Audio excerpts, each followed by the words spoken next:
¿Qué tal? ¿Cómo están? Bienvenidos a este espacio dedicado al Parlamento de Navarra. Una semana en la que los grupos que conforman la Cámara se han hecho eco de los resultados obtenidos en las elecciones catalanas. Diferencia de opiniones y de análisis entre los partidos. Diferentes valoraciones por parte del cuatripartito sobre los resultados catalanes. Para EH Bildu se trata de unos comicios históricos en los que ha salido reforzado el camino hacia la independencia. Yo creo que la evolución del voto independentista, la evolución de ese anhelo de independencia, de ese anhelo de separarse del Estado español, es lo importante y es lo que se fue refrendado ayer en las elecciones catalanas. Gero Abay marca distancias entre Navarra y Cataluña, pero habla de reforzar el autogobierno. Se veía con claridad, y el resultado de las elecciones así lo ha demostrado, pues que el 50% de la población estaba enfrentada al otro 50% de la población.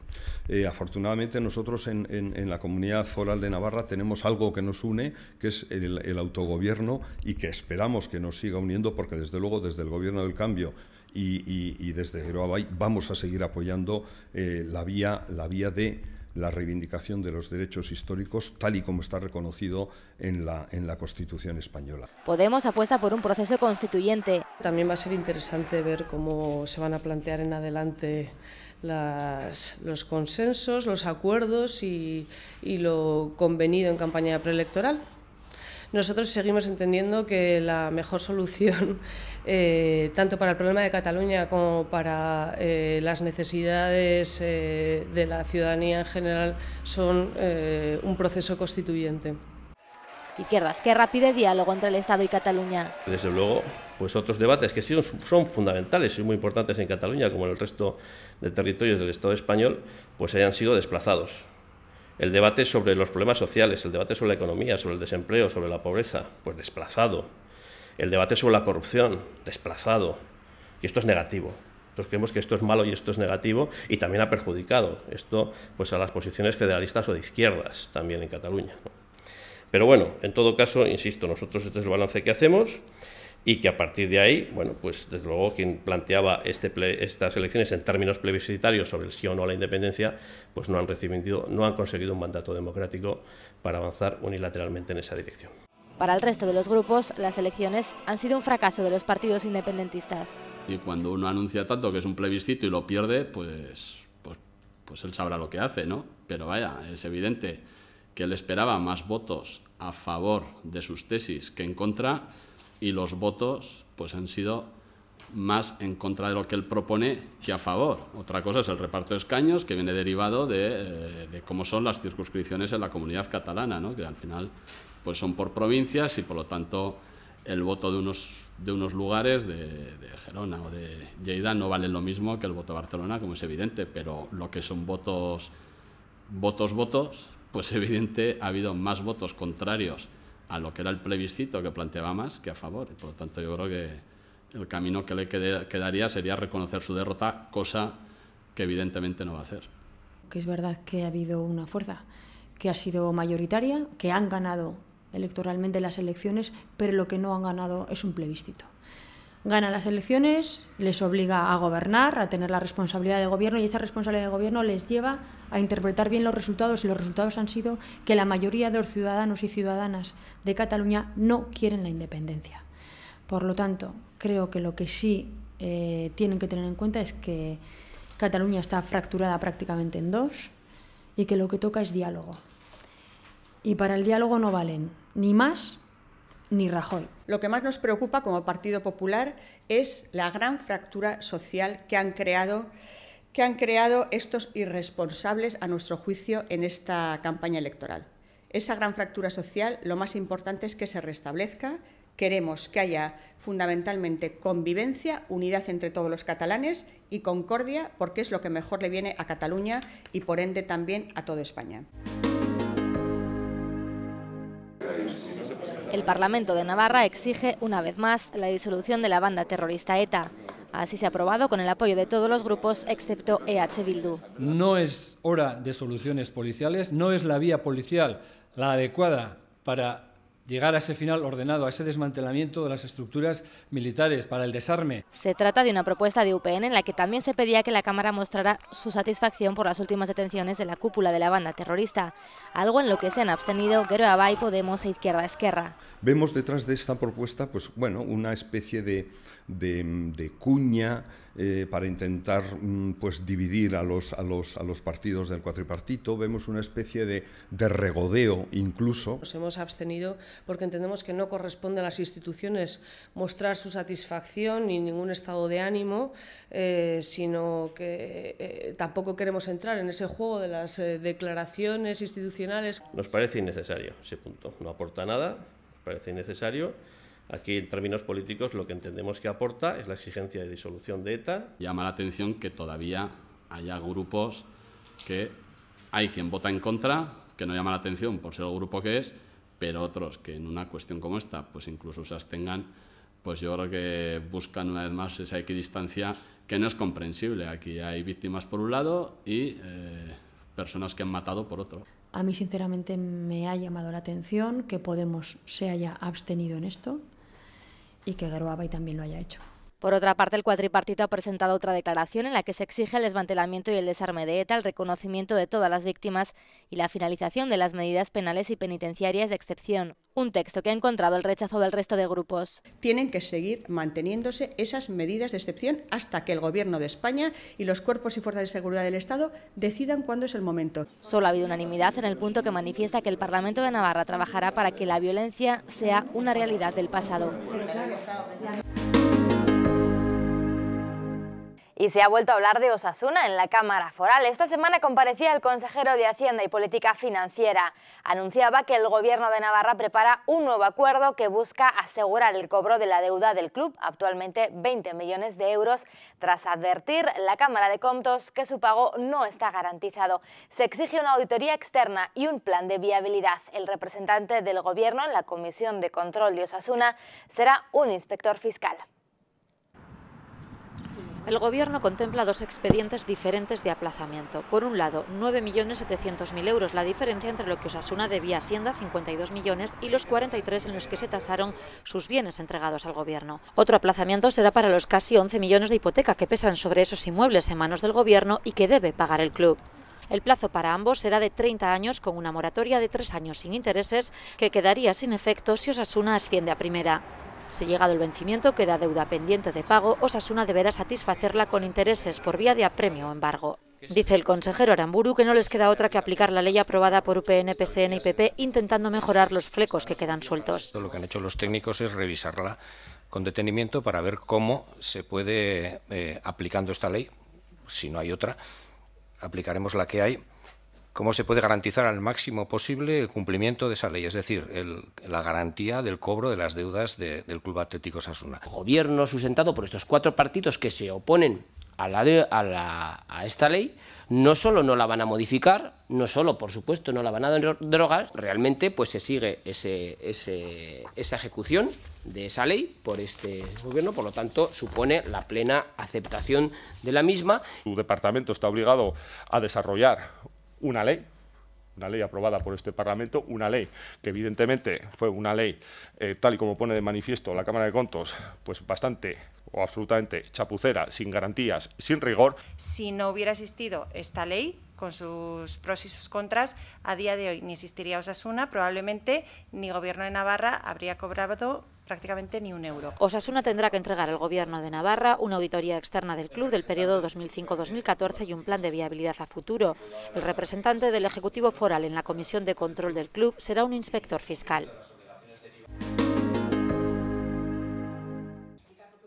SOS Racismo, Papeles de Nonchat y Amnistía Internacional han solicitado esta semana al Parlamento de Navarra que integre el asunto de las migraciones a su agenda y lo haga de forma integral. Piden que se formule una declaración institucional que denuncie las verdaderas causas de la crisis migratoria y la regulación de las personas en situación irregular y articular respuestas conjuntas para fomentar la autonomía de los refugiados a través de modelos no asistencialistas. Las malas consecuencias del recorte de la ayuda al desarrollo y el avance de la desigualdad en el mundo se aprecian claramente en los persistentes movimientos migratorios que llaman a las puertas de Europa. Donde debe resolverse el problema no es en las fronteras, sino en los países de origen del éxodo. Pero también hay que ser conscientes de que la ayuda al desarrollo es una acción complementaria, no la única ni fundamental. Hace apenas unos días, el viernes pasado, no ha transcurrido una semana, la Asamblea General de Naciones Unidas aprobaba la Agenda 2030 para el Desarrollo Sostenible. Se trata de una nueva agenda sucesora de los Objetivos del Milenio, lanzados en el año 2000, que marcará la hoja de ruta de la comunidad internacional para los próximos 15 años en políticas de lucha contra la pobreza, la desigualdad y la protección del medio ambiente. Y esta semana la presidenta del Parlamento, Ainhoa Aznarez, se ha reunido con el delegado de Navarra en Bruselas, Mikel Irujo. Irujo ha dicho que su prioridad en estos momentos es la de captar los máximos fondos posibles desde Bruselas para diferentes proyectos y empresas. También el apoyo y la coordinación de la marca Navarra en el mundo. Para ello, asegura es imprescindible estar en la capital belga y asegura que tener una oficina de Navarra en Bruselas sale barato. Bruselas es barato, en el sentido de que en Bruselas están presentes más de 1.500 organizaciones, 160 embajadas, tenemos el mundo a 1.200 kilómetros, esa es la verdad. Entonces tener una oficina en Bruselas sale barato, o sea, el mercado, no solo el mercado único, entendidos como industria, sino hay un mercado regional también.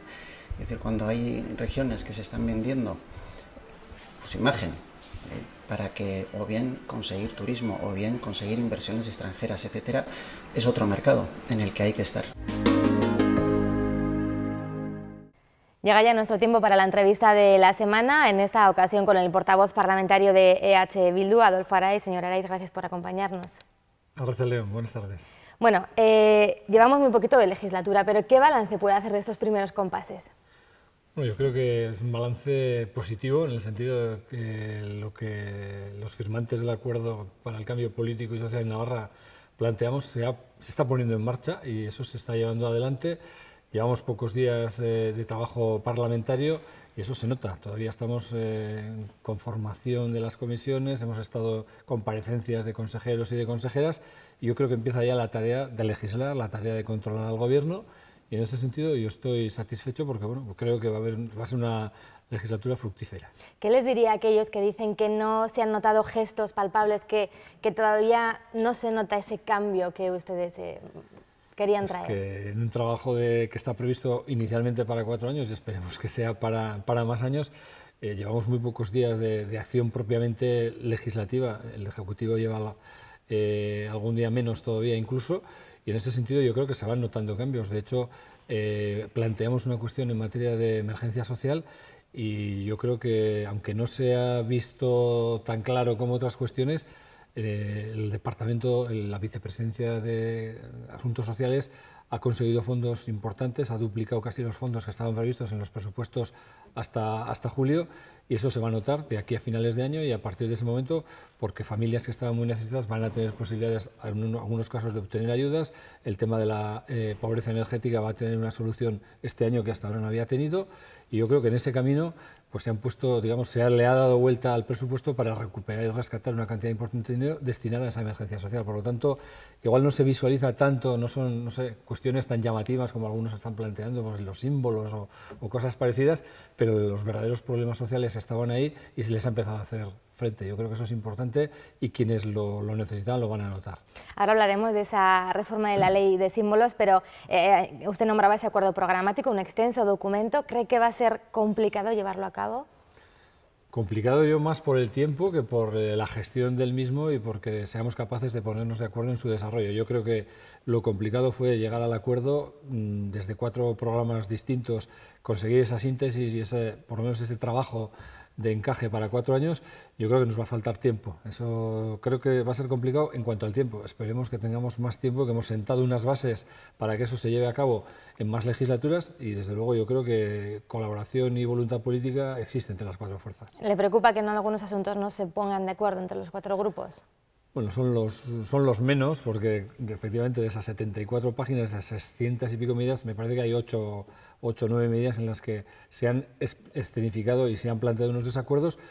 Redoblaremos esfuerzos, somos conscientes de que en algunos es más complicados que en otros, pero en todo caso a mí me preocupa más que se hagan y que se lleven adelante los acuerdos, que en esos desacuerdos pues tengamos posiciones distintas e incluso lleguemos a votar planteamientos distintos en este Parlamento. ¿Qué pasará, por ejemplo, con el tren de alta velocidad? Bueno, yo creo que ahí va a haber diversos factores, entre otros la situación económica, la voluntad del Estado, los problemas que tiene Adif en estos momentos, que son situaciones de incertidumbre que van a, por lo menos yo creo que van a servir para que esa situación de impasse que hay en estos momentos, nosotros decimos de paralización, aunque no aparece eso expresamente en el acuerdo programático, de no toma de decisiones, yo creo que eso va a favorecer esa situación y yo creo que en estos momentos no va a haber que tomar decisiones porque digamos, la entidad que es la competente, que es Adif, que es el Estado en definitiva, no va a poner mecanismos para que eso se lleve adelante. Por lo tanto, lo que se ha hecho está y tendremos que reflexionar sobre el modelo ferroviario que necesita Navarra. La presidenta Barcos sí que decía esta semana que Navarra tiene que estar en la alta velocidad. Bueno, yo creo que lo que dijo es que tenía que estar en el eje cantábrico-mediterráneo. Para eso no es necesaria la alta velocidad, hay otras alternativas. De hecho, bueno, algunos hemos defendido que lo que es el tramo Castejón-Alsasua, pues con lo que se llama el tercer carril y la posibilidad de acceder a ese ancho de banda internacional, sería más que suficiente porque además es lo que piensa el Estado de Zaragoza a Castejón. Quiero decir que no es una invención o una ocurrencia que se nos ha hecho, que nos ha surgido a nosotros, sino que técnicamente eso en otras partes del Estado se está desarrollando y en ese sentido yo creo que Navarra en estos momentos lo que necesita es ese ancho de vía internacional, esa conexión entre esos dos corredores y eso es posible sin gastar, digamos, los miles de millones que hace falta para el TAV. La ley de símbolos. La semana pasada Geroa Bai hacía una propuesta de esa ley de símbolos. No sé si ustedes tienen ya esa propuesta, la han podido estudiar, ¿qué les parece? Bueno, Geroa Bai, digamos, saltándose, por así decir, un poco los acuerdos que teníamos, hizo esa primera aproximación al tema de la ley de símbolos, ha presentado en el seno de la Comisión de Seguimiento un borrador de trabajo, yo creo que hay que tomarlo como tal borrador de trabajo y ahora lo que hace falta es que, digamos, pues sobre ese borrador de trabajo hagamos aportaciones, lo valoremos inicialmente. Yo creo que hay un tema ahí fundamental que en definitiva aparece en esa propuesta, aparece en el propio acuerdo programático y aparecía ya en la iniciativa legislativa popular que se desarrolló en la anterior legislatura, en el sentido de que los ayuntamientos que mayoritariamente lo decidan puedan, digamos, colocar otros símbolos distintos de los que había hasta ahora. Y en este caso concreto me estoy refiriendo a la Ikurriña y por lo tanto esa idea de imposición que algunos están transmitiendo es falsa. O sea, solo en aquellos ayuntamientos en los que mayoritariamente, por un sentir popular, porque en esos ayuntamientos así se vaya a decidir, se va a colocar la Ikurriña de forma oficial. Por lo tanto, que nadie tema, pues no sé, en el ayuntamiento de Fustiñana, por poner un ejemplo, o en Cabanillas, pues si mayoritariamente consideran que están muy bien como están, no pasa nada, pero que se respete también que en Goizueta o que en otros ayuntamientos se pueda colocar. Eso es un poco la idea de convivencia, de equilibrio y de, en definitiva, que sean las mayorías locales, las mayorías municipales las que decidan en cada caso. Decía esta misma semana el ya portavoz parlamentario de UPN, Javier Esparza, que el hecho de que el Gobierno vaya a reformar esta ley de símbolos era una especie de peaje que Geroa Bai iba a pagar por estar Bildu con ellos en el Gobierno. En absoluto, es un acuerdo programático, no es solo digamos una posición de Bildu. Fuerzas políticas que no son nacionalistas también entendían que en aras a esa convivencia y en aras a esa libertad era positivo el dejar ese margen para que los ayuntamientos decidan. Por lo tanto, yo niego la mayor, no hay ningún tipo de peaje, hay un acuerdo programático en el que está compartido por fuerzas nacionalistas y por fuerzas no nacionalistas. ¿Qué cree que va a pasar en Cataluña tras los resultados obtenidos? Pues es complicado, pero yo creo que el Estado tendría que reflexionar, darse cuenta de que por mucho que se quiera engañar a sí mismo de que ha ganado los votos a favor del no a la independencia, lo que ha sucedido, lo que está sucediendo en los últimos años es que hay una marea independentista que va creciendo poco a poco. Eso necesita una solución y que se dé cuenta que el pueblo de Cataluña en un momento determinado pues puede decir hasta aquí hemos llegado, agur, y se les van a ir. Entonces, en ese sentido, hay una decisión, habrá una decisión. Yo no sé si el proceso se va a llevar tal como estaba planteado, si de aquí a 18 meses se va a producir esa declaración unilateral de independencia o no, pero desde luego lo que no se puede es ignorar la realidad. Y eso, lo que vaya a pasar, yo creo que corresponderá al pueblo de Cataluña decidirlo. ¿Cree que lo que se está viviendo en Cataluña en estos momentos puede ser extrapolable a Navarra?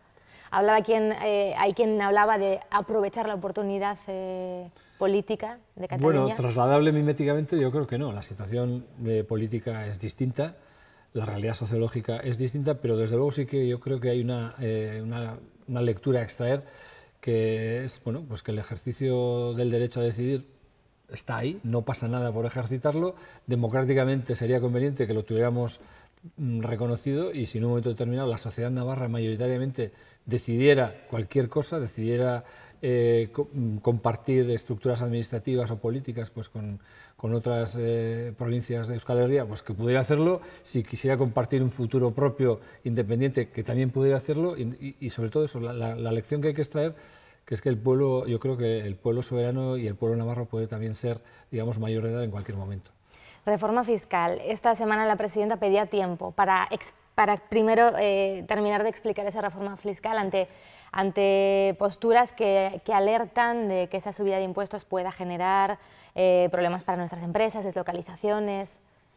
Bueno, yo creo que hay que esperar, pero en todo caso la reforma fiscal no va a ser nada distinto de lo que está acordado ya en ese acuerdo programático, y ahí lo que hay es una idea, digamos, de intersolidaridad entre contribuyentes navarros y, en definitiva, si queremos mejorar la prestación de unos servicios, si queremos responder a esas situaciones de emergencia social, necesitamos mayor recaudación, y mayor recaudación en estos momentos en Navarra ante la situación de actividad económica que se va mejorando, pero va ralentizándose esa mejora, pues hace falta una subida de impuestos en la que quienes más renta tienen hagan un esfuerzo mayor, y que eso no va a afectar desde luego ni a la mayoría de los contribuyentes de Navarra. Yo creo que eso va a afectar aproximadamente entre un 10 y un 15% de esas personas que tienen una base imponible de más de 45.000 euros, y por lo tanto, bueno, yo creo que no hay que mandar mensajes alarmistas, tremendistas, y en el impuesto de patrimonio otro tanto. Estamos hablando de que en el peor de los casos se va por una situación en la que algunos contribuyentes pasen de pagar 300 a 400 euros.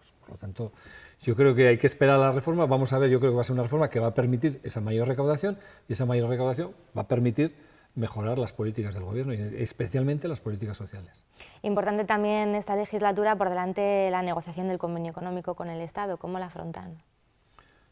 Bueno, yo creo que hay que animarle al Gobierno, y de hecho desde las fuerzas que suscribimos este acuerdo hemos planteado, bueno, pues se va a renovar lo que es la base del quinquenio.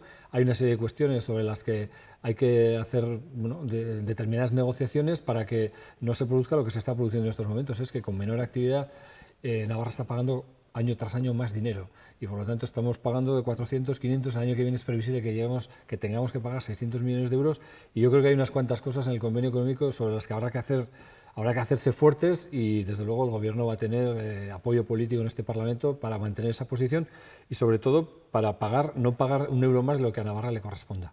Esta semana también hemos conocido una decisión sobre las competencias de tráfico en Navarra que negaba el hecho de que Navarra tenga la posibilidad de restringir circulación. Ustedes apelan al Ejecutivo a que muestre clara su posición. El Ejecutivo ha dicho que se va a pensar si lleva a cabo o no un recurso. Yo creo que el Ejecutivo tiene instrumentos legales para que eso no se quede así. Es una lectura muy centralista la que se ha hecho en esas dos sentencias.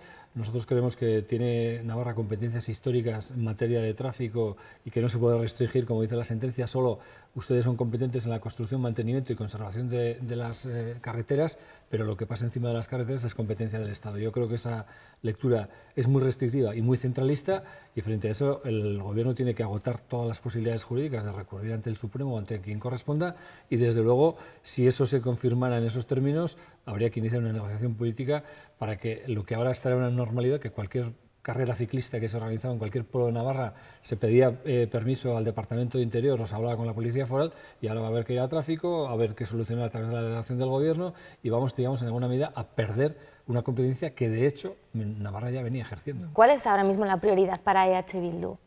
¿La prioridad en estos momentos del Ejecutivo? Sí, del cuatripartito. Bueno, en el conjunto del cuatripartito hay una prioridad en estos momentos, la reforma fiscal y la aprobación de presupuestos, que Navarra no tenga nuevamente un presupuesto prorrogado, y que en esos presupuestos se empiecen a reflejar ese cambio de políticas, sobre todo las políticas sociales en materia de sanidad, de educación y de bienestar social y de ayudas sociales, y ahí vamos, yo creo que el incremento de esa recaudación tiene que ser destinado en su mayor parte a esos tres capítulos, y por lo tanto yo espero que seamos capaces en la negociación de los presupuestos de reflejar eso, y esa es nuestra prioridad en estos momentos, aparte de otras cuestiones que hay en el programa, como digo, hay muchas, y habrá que planificarlos a lo largo de estos 4 años. Ese es otro de los temas que en estos momentos creo que tenemos que ponernos de acuerdo, vamos a hacer un calendario. O sea, tenemos muchas cosas para hacer, pero vamos a distribuirlas en 4 años para que las cosas se sepan y que la sociedad navarra sepa qué es lo que vamos a hacer en cada momento. Eso se va a ir decidiendo a través de la comisión de seguimiento. Eso se va a decidir, yo creo que en las próximas semanas a través de esa comisión, y vamos, digamos, a decir, bueno, pues el calendario que tenemos de actuación va a ser este, o sea, no, ni lo vamos a hacer todo a la vez, ni lo vamos a dejar todo para el final de la legislatura. Adolfo Araiz, pues gracias de nuevo por habernos acompañado en Parlamento de Navarra. Bueno, pues gracias a vosotros. Terminamos. Les espero la semana que viene con más actualidad sobre el Parlamento de Navarra. Adiós.